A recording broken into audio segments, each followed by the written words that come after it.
Hola, ¿cómo les va? Bienvenidos a otro debate de Plaza de Armas aquí por Capital 21. Voy a recordarles nuestro correo electrónico, es plazadearmasc21@gmail.com, y también nuestra página electrónica www.plazadearmas.tv. Bueno, pues vamos a hacer un primer balance de las elecciones que tuvieron lugar hace unas semanas, el 5 de julio. Para hablar de ello nos acompaña don Manuel Bartlett. Don Manuel, gracias por estar con nosotros. Muchas gracias a ustedes. Y también nos acompaña don Arturo Núñez. Don Arturo. Ismael, gracias por la invitación. Muchas gracias. Bueno, don Manuel y don Arturo son figuras conocidas por todos. Además, han estado involucrados en procesos fundamentales y sobre todo también electorales en los últimos 30 años de este país. Así que sus juicios van a ser muy agudos y muy sustentados para tratar de entender qué es lo que está pasando con este resultado de elecciones intermedias de 2009.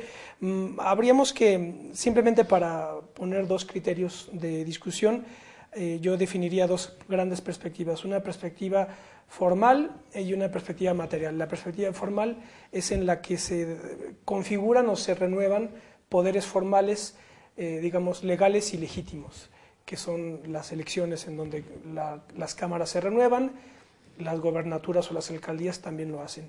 Eso por un lado, y está también la perspectiva material, que es aquella en donde se configuran poderes no necesariamente ni legales ni legítimos, pero que están en operación efectiva en la conformación del Estado.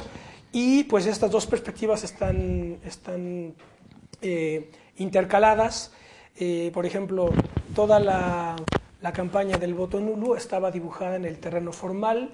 Quienes lo defendían estaban pensando que en los mecanismos formales y, digamos, manifestando el desencanto en ese terreno, pues las cosas van a cambiar, pero desde el punto de vista material, en donde los poderes fácticos están incidiendo en la conformación del Estado, pues obviamente que el voto nulo es una despecata minuta, ¿verdad?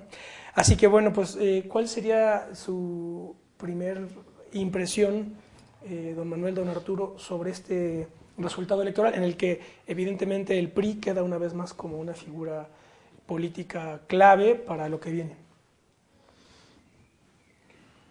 Bueno, si quieres empiezo. El voto nulo que mencionas, ahí está, representó 1,5 millones de gentes, urbano, en las zonas mejor informadas, y significó el repudio, hartazgo, repitieron muchas veces, hacia la estructura electoral que se tiene. ¿Sí? Se estuvo manejando una involución, problemas con el IFE, su relación con las televisoras, grave, problemas con el Tribunal Electoral, la partidocracia, ¿no?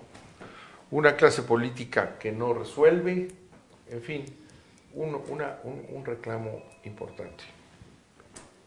1,5 millones, casi 2, por ahí tiene su importancia, sobre todo en donde se ubica. Eso habrá que tomar en consideración. Hay un problema serio en cómo ha venido manejándose el sistema electoral, que ha terminado en una involución. Por otro lado, el resultado electoral, dices bien, el PRI se sitúa, se reposiciona, usando conceptos que se manejan en esta área, y obtiene el mayor número de diputaciones de mayoría, sin alcanzar la mayoría, y por tanto da un salto, se dice, de regreso, ¿no? Vamos a decir que no es ninguna sorpresa, porque al iniciarse el proceso electoral, las encuestas ponían al PRI que era capaz de ganar la mayoría de la Cámara solito, cosa que no se dio.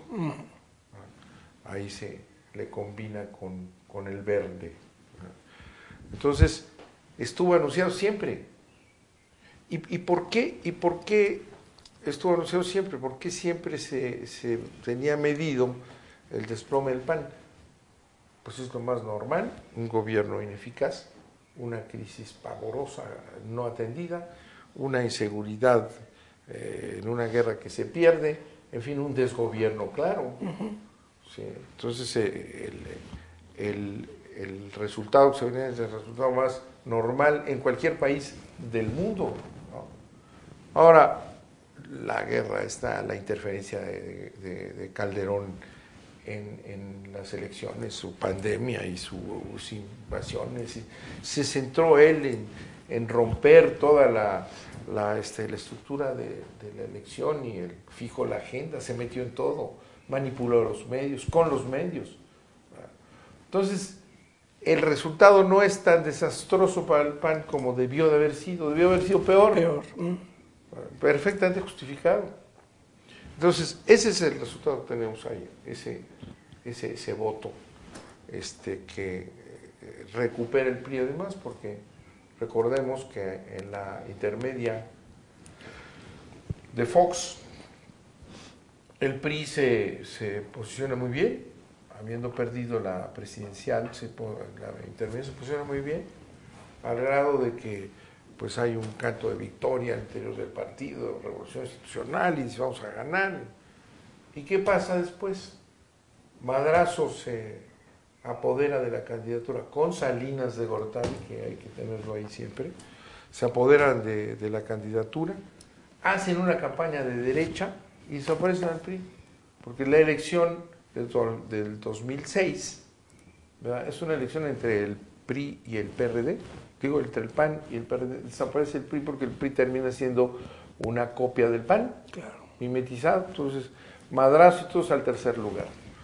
Bueno, no tiene mucho de extraño que ya no estando madrazo ni todo eso que está ahí, aquello, pues el PRI se recupera. Eso es lo que yo un resultado normal y el PAN se desploma, y ahí lo dejo para que comente mi amigo. Don Arturo. Bueno, yo creo que toda elección intermedia tiene siempre el carácter, quiérase o no, de un referéndum sobre la gestión gubernamental. De alguna manera mide el punto en que el gobierno está cumpliendo. Y de entrada, por mejor que lo hiciera un gobierno, nunca corresponderá a las expectativas que se generan y a las promesas de campaña. Pero si además la realidad es, como la describe Manuel, en términos de crisis económica, de inseguridad pública y de estrategia impropia del partido en el poder, pues los resultados son estos. Pero además se suma, yo creo, también una evaluación que la sociedad mexicana está haciendo de a dónde nos ha conducido el conjunto de reformas políticas y económicas. ¿En dónde estamos? Si bien son asuntos del devenir y no podemos decir que estemos en un punto de llegada, pero hoy no estamos bien ni en lo político ni en lo económico. Y una expresión de esa inconformidad, de ese malestar, de ese hartazgo, es el llamado al voto nulo. Yo las motivaciones las entiendo completamente e incluso comparto muchas de ellas. Parafraseando a Freud con el malestar en la cultura, aquí habría un malestar con la política, por a dónde se ha llevado al país, ¿verdad? En ese sentido, este hartazgo tiene una razón de ser. No estaría tan de acuerdo en el método, pero bueno, fue una forma de expresión que hay que tomar en consideración. Tuvo ingredientes, además, debutaban algunas autoridades electorales. En la parte técnica, pues era lógico que el aparato que hemos creado, pues la haya hecho bien al final. Se instalaron más de 140,000 casillas, creo que no se instalaron 40. Técnicamente quedó todo... Y el famoso PREP, el Programa de Resultados Electorales Preliminares, primera vez que reporta desde que lo diseñamos en 94, más del 99% de las casillas, reportaba 98. La hipótesis más frecuente es que los funcionarios de casilla, el acta que alimentaría el sistema de resultados la metían en el paquete y se sustraía del cómputo, y ahora se rebasó el 99 y fracción del mayor número de casillas reportadas, que si bien no es el resultado legal, es el que va dando la orientación del resultado estadísticamente. Hubo sí, a lo largo del proceso, algo que los sociólogos llaman la profecía que se cumple a sí misma por parte del poder fáctico representado por las televisoras. La reforma de 2007-2008, que tuvo otros objetivos, pero el fundamental fue replantear el modelo de comunicación política en elecciones. No se logró plenamente. Hablábamos de despotizar y hubo más spot que en otras ocasiones. Eso habrá que revisarlo. Por lo tanto, no hubo debates, etcétera. Hay otras modalidades de comunicación política. Pero el tema esencial es que a raíz del financiamiento público generoso que se le dio a los partidos en 96, ya en 2000, en la elección presidencial, de los 3 contendientes más importantes que participaron, Fox por la Alianza por el Cambio, La Bastida por la iba solo y el ingeniero Cárdenas en la Alianza por México, el que menos reportó de 3 rubros de gastos previstos en el COFIPE, en gastos en radio y televisión, reportó que había gastado más de la mitad del gasto total de campaña en radio y televisión, y al desagregar cifras, era televisión. En 2006, el promedio de gasto de los partidos en radio y televisión, de los mismos 3 rubros de campaña, fue el 66%. Se decía, los tesoreros de los partidos recibían el cheque de la prerrogativa del gobierno y lo endosaban a los concesionarios. Y bueno, se tomó la decisión, si el Estado tiene tiempos oficiales, por ley de radio y televisión y por un decreto fiscal, pues que durante la campaña saquemos al gobierno de la competencia, él no es un competidor más, y démosle ese tiempo a los partidos. Y por la renuencia, que los administre el IFE, que no los administrara Gobernación. Y obviamente se afectaron intereses económicos y políticos. Y a lo largo de la campaña se dedicaron a bloquear, a hacer marrullería y media, a hacer fraude a la ley, a darle la vuelta, con complicidades también de los partidos, hay que decirlo, para eludir el sentido de la ley y decir la ley no sirve, para concluir que la ley no servía. En ese punto, una de las televisoras se montó en el voto en blanco para decir, no, hay que votar tu voto por mi compromiso, y usó a una persona involucrada en una tragedia muy lamentable familiar, que todos tendríamos que condenar, pero la primer reclamo era eliminar las restricciones a la libertad de expresión que tiene la reciente reforma electoral. Así lo encubrieron. Y la verdad sea dicha, no hay restricción alguna a la libertad de expresión. Hay una modalidad de expresión que es pagar spot, pero cualquier ciudadano mexicano puede ir a decir su verdad en declaración, en entrevista, en noticieros, en discursos, en escritos, y a nadie se le coarta la libertad de expresión. Pero no puede pagar spot para romper la equidad de la competencia, ni tampoco para romper la prohibición a los partidos y ser personero de los partidos para romper el equilibrio en la competencia. Entonces, yo creo que desde ese punto de vista, hay quienes quieren una contrarreforma electoral, que sería volver al modelo de los recursos abiertos. Recientemente alguien que compareció en el grupo que está evaluando la aplicación de la reforma en el Senado fue a decirnos que la reforma generó un mercado negro de comunicación política. Ahora sí que se le carga a la ley lo que es su evasión, y que el reclamo de que se nos había igualado todos a la baja, prohibiendo que nadie puede comprar spot. Yo decía que deseable sería que nos hubieran igualado a la alta y todos pudiéramos pagar spot de 200,000 pesos los 10 segundos, ¿no? Y eso que me quedo en cifras de hace algunos años, de cuando costaba eso en la televisión. Entonces, yo creo que, y desde luego la importancia de los resultados. Nada más que ahí, bien señalaba el licenciado Bartlett, el PRI no logró la mayoría absoluta solo. Hay quienes la presumen bajo el supuesto de que hubo una alianza parcial con el Partido Verde y que sumados el número de diputados que tendría el PRI y el número de diputados que tendría el Verde van a tener mayoría absoluta. Yo dudaría de que así sea. Primero porque uno de los aliados es un típico aliado de pago por evento y que habrá que ver cómo se comporta en el mercado de los votos, quién ofrece más, para construir esa mayoría absoluta.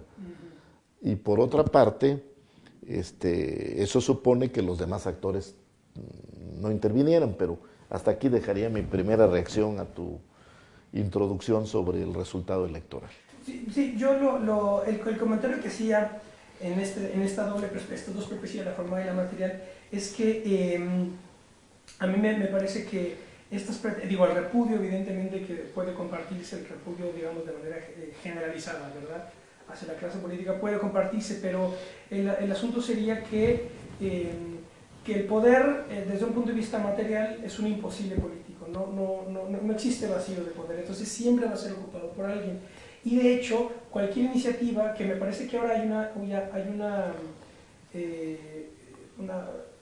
intención de hacer que este movimiento del voto nulo después pueda adelantar o abrirle paso a la posibilidad de candidaturas independientes. Eso a mí me parece, otra vez, que se incurre en un formalismo idealista, porque como si la sociedad, digamos, aquí la perspectiva es que la sociedad civil espontáneamente puede tener ella iniciativa política, pero el problema es que materialmente siempre están las oligarquías y los poderes reales impulsando o instrumentalizando iniciativas como fue precisamente la del voto nulo. Ese es un poco mi comentario, mi crítica, digamos. Bueno, el voto nulo no tiene jefatura, entonces se montaron, dices bien, aquí Núñez dice bien que aparece Televisa con Martí, que se presta a este juego, a inventar que ahora sí el voto ante los notarios, a su favor, los notarios está más caro que un spot, ir con un notario, ¿no? Lo de firmar compromiso. Firmar compromiso con los notarios. Mi voto por tu compromiso. Pero esa es la posición de Televisa otra vez, su incursión en el poder. Sí.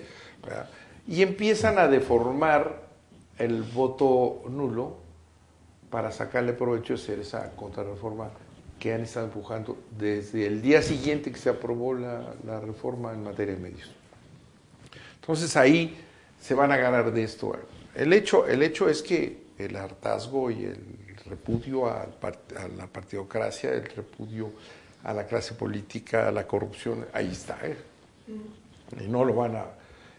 pero obviamente las fuerzas van a querer llevar a la contrarreforma, a volver a meter a las televisoras directa y al dinero. Pues la lucha ha sido por evitar que el dinero controle las elecciones. Se avanzó, el IFE dudoso con sus asegúnes ahí, muy mal estuvo el IFE, muy mal, sin ninguna contundencia. ¿Por qué? Porque una de las involuciones que hemos vivido es la construcción de estas instituciones autónomas con objetivos muy sanos, separar del Estado que va a ser juez y parte, ciudadanizar. Resulta ser una rebatinga de la partidocracia. Y entonces tú ves ahí que básicamente entre el PRI y el PAN, y yo digo PRI mal porque son entre Beltrones, Gamboa y los otros líderes, se reparten el IFE, ¿no? Ahí entran, bueno, ¿qué te parece? Al que menos tiene le dan menos, y entonces resulta que los representantes de Beltrones en el IFE, un señor Baños, pues hace lo que el otro le diga, no tiene ninguna personalidad, nada, y el otro representante, el doctor no sé qué, que mandó Gamboa, y son los que estuvieron a favor de la ley Televisa, esos mismos fueron los defensores del privilegio brutal que se le daba en la ley Televisa a televisión, a TV Azteca y a Televisa. Entonces ahí ves y abres y te encuentras que el IFE es lo mismo que los partidos. Entonces ya no es un organismo independiente. Y si vamos al Tribunal Electoral, eso, pues ese está igual o peor, ¿verdad? Porque la presidencia está en manos de la esposa del presidente de la República. Van a decir el otro día en un programa, no hombre, ¿cómo puedes decir eso? Sí. Bueno, vamos a decir, no está en manos, pero por los frutos los conoceréis, decía la Biblia, ¿no? y las resoluciones que ha dado ese tribunal, que han sido brutales, la de entregar el partido a los chuchos, pues, no, es una decisión absurda. Nadie podía haber juzgado esa elección como válida, nadie. Y luego el asunto de Iztapalapa, bueno. Entonces, ahí demuestran que eso no está bien, ¿no? Y con eso vamos a la elección presidencial, la que sigue. Entonces, muy delicado el asunto por esa intervención de los partidos. Ya en las elecciones no seleccionan personalidades autónomas que por ellos mismos, por sus carreras, todo, sean totalmente por encima del bien y mal. No es así, ¿no? Entonces, ahí tenemos ese problema. Otro el problema que señala Núñez, el verde ya no tiene límite de desvergüenza. Es que eso no puede ser que el jefe del ¿Cuántos jury... años tiene ese partido?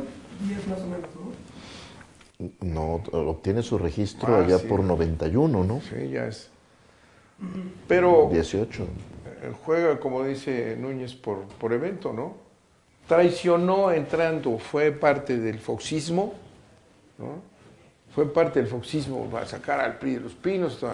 Llegan a la Cámara de Senadores, y traicionan a Fox enseguida y se cambian de partido. Porque decían entonces, Fox no les dio la Secretaría de Ecología al papá del muchacho. ¿Qué es eso? Ahora hay un personaje que estuvo atrás de la ley Televisa, Tejado Dondé se llama. Tejado Dondé fue el que manejó toda la ley aquí y allá. Ahora los empleados o abogados de Tejado Dondé son los candidatos a diputados del Verde, y el Verde empieza a subir porque siguen usando la televisión, que es un instrumento público, que no se puede usar así por el efecto que tiene, porque es público, y sube el Verde sin tener más que una campaña absurda, una campaña contra su propia filosofía de los verdes en el mundo, ¿verdad? Entonces, fíjate lo que tenemos, un PRI que no alcanza la mayoría, pues dicen que la va a alcanzar con estos personajes. Qué horror, ¿no? Que la llegara a alcanzar. Y luego diría yo, un PRI, ¿de quién? Bueno, ya sabemos, el PRI, el partido más grande de este país, histórico, con toda una tradición, recupera su posición. La gente vota millones por el PRI. Si en la base el PRI es un partido todavía que conserva la gente su idea de los principios originales. Nada más que ese PRI, ¿verdad? Que se gana la elección sin que hubiera habido del Comité Nacional, ni de los coordinadores, estos copropietarios del PRI y cogobernantes con el PAN. Ningún planteamiento en relación con la crisis, con asuntos importantes, cero, no había.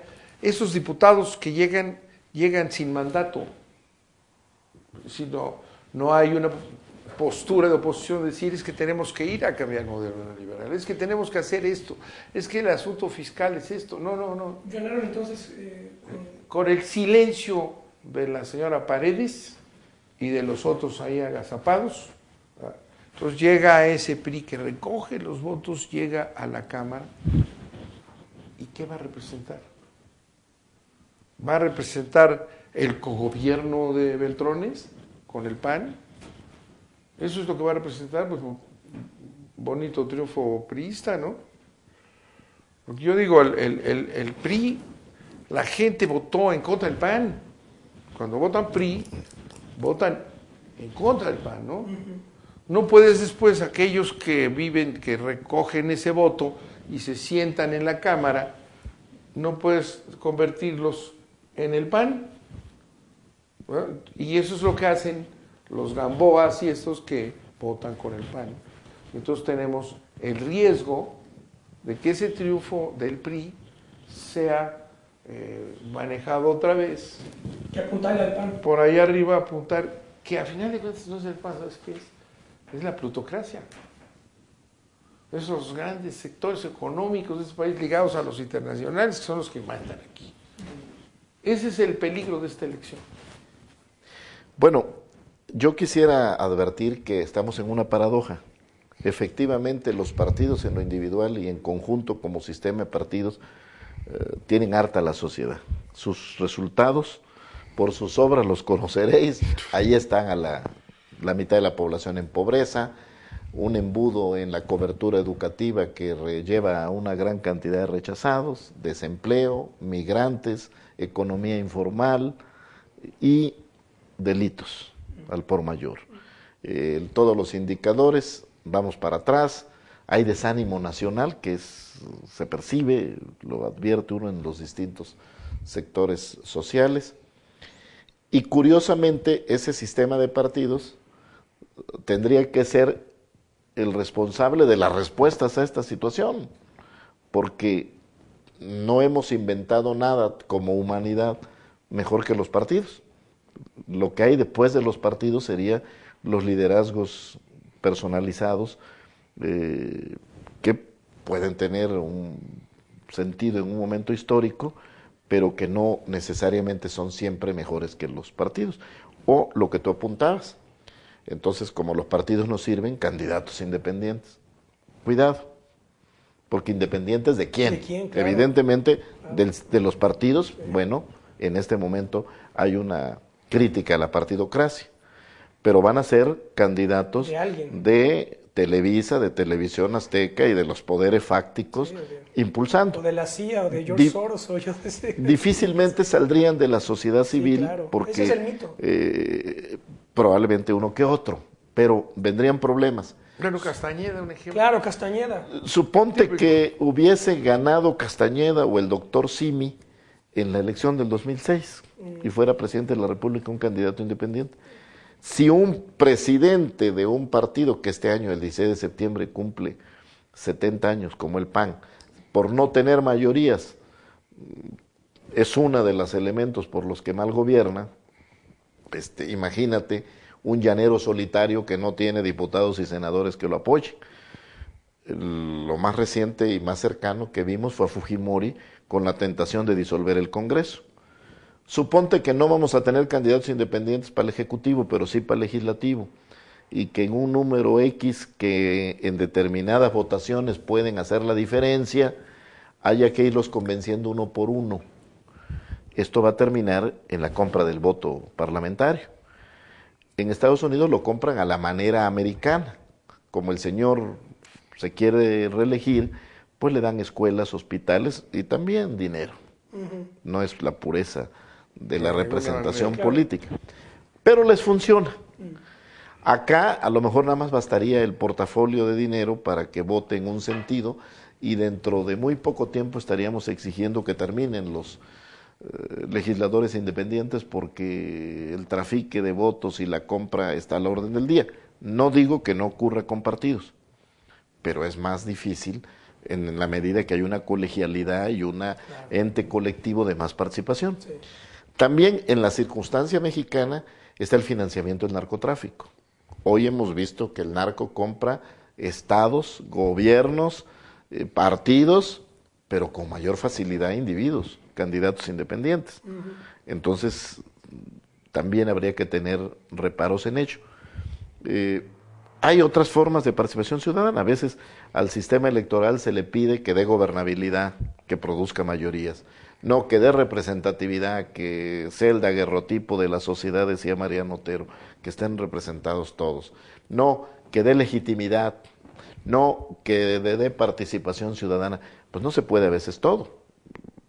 Obviamente en la transición mexicana, por lo que se refiere a partidos, estábamos evolucionando desde un sistema de partido hegemónico, casi único, a un sistema semicompetitivo, competitivo.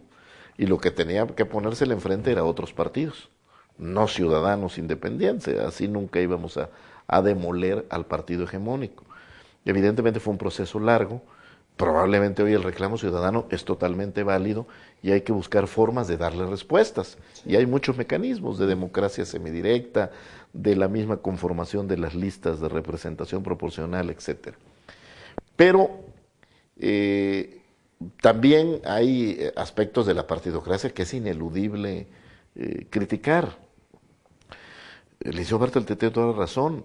En el cumplimiento de los requisitos de quienes son consejeros electorales del IFE o magistrados del tribunal, no solo habría que cumplir los legales, sino uno que no está escrito, pero es el de la idoneidad, y yo entiendo por tal cosa que sean personalidades con un nombre y un capital personal, político, moral, atrás, que de antemano garantizara su lealtad a la causa democrática y a la institución, no al que promovió su nombramiento. Obviamente si se nombra gente que puede ser brillante, yo conozco a varios de los que están actual, algunos colaboraron conmigo, te puedo decir que son profesionales serios, pero no daban todavía para consejero electoral, porque su subordinación a quien lo promovió estaba, en su desempeño se ha visto, está por encima de su responsabilidad institucional. Ahí es más su ética del compromiso personal que su ética de su responsabilidad institucional. Entonces, efectivamente, de lo que voy a decir de ninguna manera pretende desplazar la atención de la crítica a la partidocracia. Pero creo que en paralelo tendríamos también que echarle reflectores a una tecnocracia transnacional, transpartidista, neoliberal, que ha vaciado contenidos de la política con el argumento de que las cosas técnicas no se votan, de que la economía es demasiado seria para dejárselo a los políticos, aunque las sociedades, cuando el mercado no les responde, no van a protestar frente a la Bolsa de Valores ni frente a la casa de Carlos Slim. Van a votar a Palacio Nacional, al Zócalo o a Los Pinos. Al poder político le van a reclamar lo que no les da ni el Estado ni el mercado. Y a veces iluminamos y sobreiluminamos sectores de la vida pública en México. Los partidos, por su visibilidad, están sujetos al escrutinio, y de ninguna manera lo que yo pretendo es desplazar la crítica a los partidos por otra crítica, pero a veces soslayamos la crítica a sectores de la vida pública que están en opacidad total, donde se toman decisiones. Te pongo un ejemplo, Ismael. En 94 yo era director del IFE, y apareció que en el padrón de 52 millones de electores había 180,000 homónimos. El nombre más repetido era en aquel entonces Guadalupe Hernández Hernández. 1,800 veces aparecía en el padrón. Y algún representante del partido dijo que ahí estaba el fraude. Obviamente ni cuantitativamente daba, pero hubo que hacer estudios de probabilidades, de muestras, ir a ver a los empadronados para ver que sí existían, y ahí estábamos metidos. Y recuerdo que en la revista Proceso, la maestra Ifigenia Martínez había dicho en una entrevista: cuidado con los tesobonos, se están emitiendo y con plazos de cumplimiento que coinciden con plazos de la deuda consolidada, y no va a haber dólares suficientes. Y un poco, déjame caricaturizar, todos le dimos, no, espérate, porque estamos metidos con Guadalupe, en las homónimos. Y el deterioro del nivel de vida de 100 millones de habitantes se dio por el error de diciembre y por los tesobonos y por un manejo perverso del tema financiero y económico. Entonces no postulo de ningún modo que haya que no criticar a los partidos por criticar la política económica y la tecnocracia neoliberal que está detrás de ella, subordinada a los intereses transnacionales. Pero tendríamos que dirigir la batería a todo el espectro público para renovar el ánimo nacional y forzar a los partidos a reformarse, porque la paradoja es esa: están mal los partidos, pero de ellos tiene que venir el impulso. De un hombre providencial, difícilmente. Y decía González Pedrero, cuando hace la biografía que lleva 2 de su trilogía de 3 tomos de López de Santana, México, país de un solo hombre. Creo que avanzamos en desmantelar ese presidencialismo omnímodo, y que algo ganó el Congreso y algo ganó el Poder Judicial, algo los órganos autónomos, pero también algo ganó la maestra, algo ganó Slim, algo ganó Televisa, algo ganó TV Azteca, y a rato parece que ganan más. Entonces tenemos que poner en la ecuación todos los ingredientes de la vida política y de la vida económica que se entrelazan en el proceso electoral, claro, para replantear el país. Si no, como diría alguna vez el Liceo de la Madrid de manera dramática, se nos va a ir de las manos. O ya se nos está yendo, o ya se nos fue. Eso que usted comenta, don Arturo, de señalar, digamos, otros componentes de la estructura de poder del Estado, es precisamente, me parece, a mi juicio, lo que está haciendo el movimiento liderado por Andrés Manuel López Obrador, pero que precisamente está totalmente, silenciado por los medios más importantes del país, y yo creo ya repudiado también por amplios sectores sociales que lo quieren ver como algo totalmente ya fuera de toda proporción, pero desde mi punto de vista, precisamente lo que está haciendo es señalar ahí donde nadie pone atención, ¿no? Sí, la verdad sea dicha, el movimiento que encabeza Andrés Manuel López Obrador ya le ha hecho servicios al país. Si bien no se logró todo lo que se quería en materia energética, por lo pronto, se frenó. Por su radicalización, impidió la privatización. Es decir, la privatización abierta, porque la encubierta vía el contratismo se ha dado y sigue.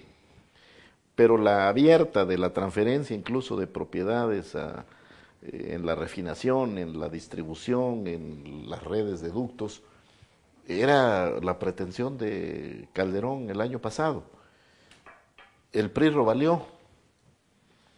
Cuando vio que las encuestas repudiaban el 80% la privatización los mexicanos, y ante la radicalización del movimiento democrático popular encabezado por López Obrador, el PRI evaluó sus costos y tomó distancia a la privatización abierta y trató de vender algunas salidas alternas que de alguna manera también se limitaron, algunas de ellas.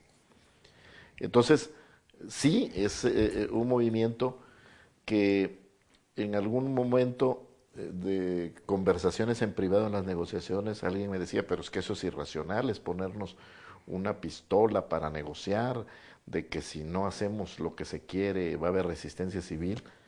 Y yo le dije, suponiendo sin conceder que así fuera, ¿qué se ha hecho en 30 años con Petróleos Mexicanos? ¿Ha sido racional? ¿Que se ha desmantelado completamente? Si se trata de irracionalidad contra irracionalidad, me quedo la que defiende el patrimonio nacional.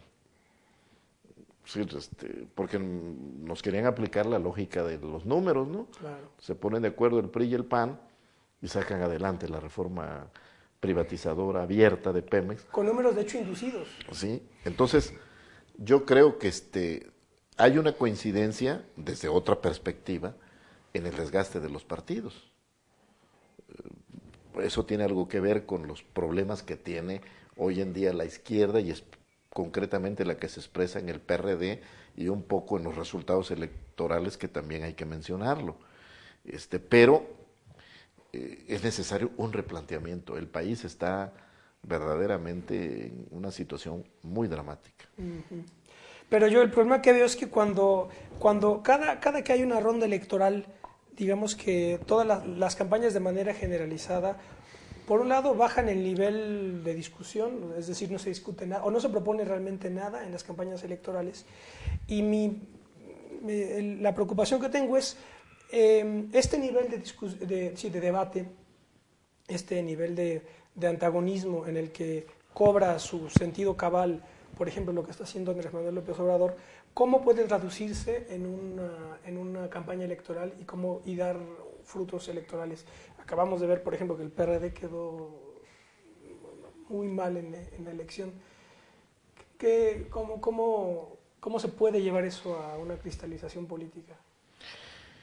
Bueno, electoral, digo. Al PRD lo atraviesa un conflicto que no surge con la elección, ni tan siquiera en su proceso de dirigencia interna, que yo intenté arbitrar, sino simple y sencillamente viene de muy atrás. Atraviesa y se va acentuando y profundizando. Ahorita se ha pactado una tregua con la reunión de Morelia. Sí. No es la solución de fondo, pero bueno. Una tregua contra la que Cuauhtémoc Cárdenas ya reclamó, ¿verdad? Ya se pronunció el ingeniero Cárdenas, sí. Pero que evidentemente cuando dos están mal avenidos en una relación, pues no hay más dos posibilidades: o se arreglan para entenderse o se divorcian. Pero hasta la forma de divorcio puede ser pactada, hay formas de divorciarse que terminan en los tribunales o formas que pueden tener una solución más conciliada. Entonces, yo creo que el PRD tiene que revisar a fondo qué solución le va a dar a lo que parece una convivencia irreconciliable. Y que si no fuera así, pues se tiene que demostrar con hechos que es una convivencia posible, pero no que se tiene que traducir finalmente en votos a la hora de la contienda electoral. Ahí está el problema. Usted, licenciado, en el artículo que acaba de escribir sobre las elecciones, dice sí a la recuperación de los principios de democracia y justicia social del PRI, abandonados por la tecnocracia neoliberal priista, que es la que también usted menciona. ¿Es posible eso? Transpartidista, porque hoy le sirve al PAN. Sí, claro. La misma, ¿eh? ¿Usted cree que sea posible eso para, por ejemplo, las elecciones de 2012 o no? Yo creo que no. Bueno, mira, la situación es muy grave. Si hago un análisis muy breve con unas cuantas líneas que te permiten, en las limitaciones estas de espacio. Yo digo, en principio, el PRI gana el mayor número de votos que gana. Yo digo, bueno, ¿por qué? Y lo explico, ¿no? Que es mi visión. Gana en una indefinición total de los órganos de dirección, ¿verdad? Vinculados con el PAN, que lo he escrito muchas veces. Si la dirección del PRI ha sido expropiada, ¿verdad?, por intereses neoliberales y económicos y compromisos personales, ¿verdad?, y ha votado permanentemente con el PAN. O sea, es el mimetismo, el cogobierno de Beltrones, ¿verdad? Y vemos votos brutales, que se vino la ley Televisa y luego estas limitaciones y la cuestión del ISSSTE y el petróleo. Yo no estoy de acuerdo. El petróleo, el PRI, ¿verdad?, hundió y sacrificó uno de los elementos definitorios del PRI. Y no fue el PRI, porque el PRI está allá afuera. Son estos personajes, en común acuerdo con Salinas de Gortari, ¿verdad?, y con Madrazo, y luego ahora con Beltrones y la señora Beatriz Paredes, que presidió todas esas modificaciones a los principios del PRI. Entonces yo digo, bueno, pues 12 millones y medio votan por el PRI. Esos 12 millones creen en el PRI, en esos principios, pero si eso está expropiado por 4 gentes, ¿no?, que son estos que menciono, ¿no?, y ellos son los que mandan, bueno, pues estamos fregados porque ellos mandan a la derecha y el PRI no es eso. Entonces, ese es el drama de la política mexicana, ¿no? Esos personajes que no son el PRI, sino son unos vivales apoderados del partido, a través de mecanismos de la partidocracia, que es lo que tendríamos que profundizar más. Esos personajes están asociados con los intereses del PAN. El PRI vota, los millones votan en contra del PAN, y ellos se mimetizan en PAN. Ahora ya dice Beltrones, no vamos a gobernar. Oye, pues si tú lo inventaste, la palabra, estaban de acuerdo en que ellos apoyaban la toma de posesión de Calderón, que la lucen todo el tiempo en una desvergüenza que no entiendo, porque si hubo fraude, pues también al PRI le tocó, ¿no? ¿O qué se trataba? Que nada más hubiera fraude de un lado. Entonces nosotros dimos el quórum para que entrara y saliera Calderón por ahí atrás y protestara, ¿no? Y lo presumen. Y eso era el compromiso para cogobernar. ¿Qué es el cogobernar? El cogobernar no es el que lleguemos a un acuerdo entre los grandes principios sociales, la soberanía nacional, los intereses que tiene el Estado mexicano en la Constitución todavía, ¿verdad? Y llegar a algún acuerdo con la derecha esta conservadora. No, van con los principios de la derecha conservadora, no hay ninguna negociación intermedia, no hay nada que llegamos aquí, bueno, vámonos, todo. Entonces, yo digo, bueno, los gobernadores ganaron ahí, porque no ganaron estos nada. Entonces, ¿qué van a hacer, señores gobernadores, que representan pues a un prismo que votó en contra del PAN. ¿Van a quedarse callados o se van a sumar también al contubernio neoliberal, que más que neoliberal, porque neoliberal los dignifica? Significaría que habían leído algún libro de un gran economista, ¿no? Son neoliberales, son unos cínicos. Ninguno de ellos tiene ninguna cultura económica para haber leído qué es el neoliberalismo. Que ya en Estados Unidos están desesperados cambiándolo, ahora somos keynesianistas otra vez, cuando fue un poco la ideología que tenemos. Estos son unos sinvergüenzas nada más. Entonces van a seguir apoderados del partido.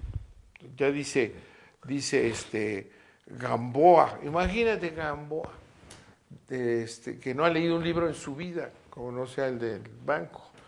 Dice, no le podemos regatear a la señora Paredes, que es la gran campeona de no sé qué, ¿verdad?, que pueda llegar a la Cámara. ¿Por qué quiere sentarse en el partido, no? Como ya no puede estar en la Cámara. Entonces, ese es el juego que vamos a ver, ¿verdad? Que es dramático.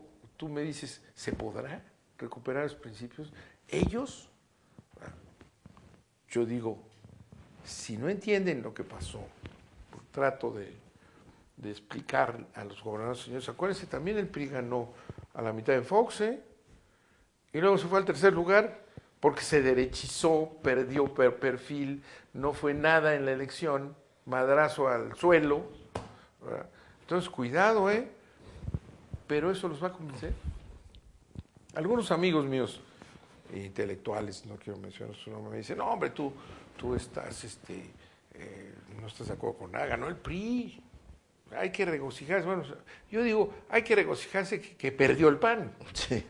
que perdió el sentido clerical, la soberbia esta ultramontana, ¿verdad?, su vinculación histórica con los intereses accionarios de este país. Bueno, qué bueno que perdiese, porque ya estaban arraigando, ya parecía que no los ibas a quitar nunca de Guadalajara o de no sé qué.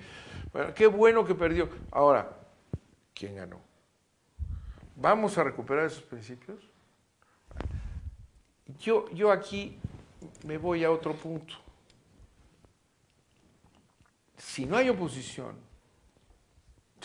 de verdad, real, de verdad, no vamos a cambiar el sistema explotador que tiene al país en la miseria total. No han tocado una hoja del modelo. ¿Dónde puede darse esa oposición real? Pues a ver qué pasa. ¿Dónde está la oposición? Yo digo al PRI, sé oposición, no te mimetices. Eso es el PRI. ¿Dónde está lo demás? En su columna sobre aviso que escribe los sábados en Reforma, René Delgado ha dicho con reiterada insistencia que lo del 2000 fue una alternancia sin alternativa, en tanto que siguió más de lo mismo, y especialmente en el ámbito de la política económica. Lo del 2006, pues por razones de nuestro desarrollo político y de la longevidad del partido hegemónico, el eje gobierno-oposición se convirtió muchos años en el centro de la lucha política. Había que echar al PRI de los pinos, decía la oposición en su conjunto, y cuando esto se concreta en el 2000, el eje gobierno-oposición deja de tener sentido y se vuelve a implantar el eje de referencia izquierda-derecha, que aunque algunos lo consideran obsoleto, en una sociedad tan contrastada y desigual como la mexicana, es expresión clara de posiciones políticas a partir de realidades objetivas nacionales. Y justamente es cuando en 2006 ya no se plantea una alternancia sin alternativa, hay un proyecto alternativo de nación que busca modificar los ejes de la política económica y que no la dejan pasar, independientemente de los errores que autocríticamente debiéramos asumir, pero evidentemente no era la misma alternancia que garantizaba la continuidad de la política económica al pasar del PRI al PAN. Sí. En la lógica que dice el licenciado Bartlett de cómo, estos, si no neoliberales, pues por lo menos subordinados de los intereses transnacionales, han conducido la política económica y no le han querido modificar un ápice. Efectivamente, ahí está Grumman, y ahí está Stiglitz, y ahí está Samuelson, y ahí están varios premios Nobel diciendo vámonos a expandir gasto, necesitamos crear empleo. Y la inflación, pues vuelven a revivir a Keynes. A largo plazo todos estamos muertos y la inflación la vamos a resolver después. Ahorita el problema es de sobrevivencia. Aquí estamos haciendo ajustes al gasto. Es cierto que no podemos llegar a los extremos de un país que tiene como medio de pago nacional un medio de pago internacional, que es el dólar, y eso le permite financiarse con buena parte de sus déficits con el ahorro del resto del mundo. Pero tampoco quiere decir que nos sigamos manteniendo en la ortodoxia de casi querer constitucionalizar el equilibrio presupuestal como se hizo en Chile en tiempos de Pinochet. Para cumplir uno de los paradigmas del monetarismo a ultranza, ¿no? Sí. Entonces, evidentemente, yo creo que ahí está el tema, ¿no? Quisieron una alternancia sin alternativa. Sí, y la alternativa está en el bueno, proyecto. yo digo ahí en mi artículo, por favor, ¿verdad? Votaron en contra del PAN, lo que representa el PAN. Pero en la no puedes llevar al PRI a asociarse con el PAN. ¿Verdad? Pero ya están ahorita hablando de eso, ya están viendo los mismos. Pues si son los mismos intereses. Es como si decimos, ¿qué pasó con la cuestión de la televisión y todo? Pues son los mismos, Gamboa y el otro, los que están al servicio de los intereses de las televisoras, ahí están metidos. Entonces, esos mismos van a hacer que el PRI sea una pareja del PAN en la defensa de los intereses que han empobrecido al país, en contra de los principios del PRI. Si no es nada, en contra de los principios esenciales del PRI. Entonces, necesitamos una oposición. Ahora, la izquierda. Bueno, no entro al tema de la izquierda aquí, porque se me agotaron las 500 palabras.